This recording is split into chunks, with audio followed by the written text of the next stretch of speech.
So Google and Canvas really connect well, and it's kind of cool what you can do. So I'm going to show you two things that you can do with different Google Docs within Canvas. So the first one is creating a template.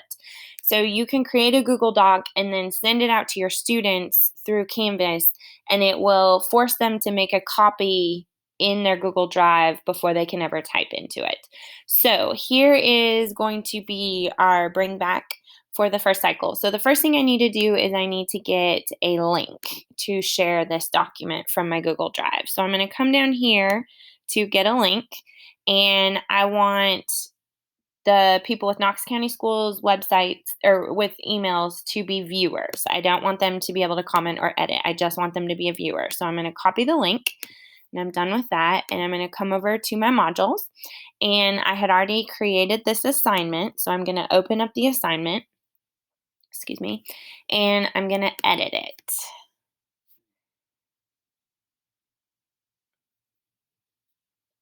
And so in here, I'm going to type, click here to make a copy of the, okay? I'm going to highlight the word here, and I'm going to come over to the link, and I'm going to choose an external link because it's a Google Drive. It's not within Canvas.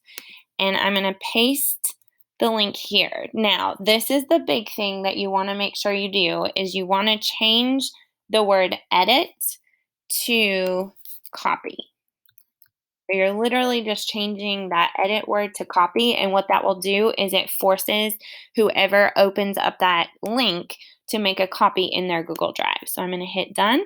And so you can see that there's a link here. So when students open up this assignment, they can click on that link and it will force them to make a copy of the document, and it will be in their Google Drive for them to then type in, and they can share back with you. So I'm going to make this out of 6 points because there were 6 columns.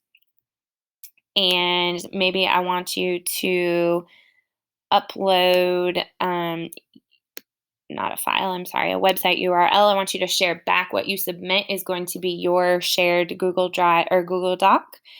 And this is going to be due on the 6th. It's assigned on the 30th, and we are ready. So I'm going to save and publish.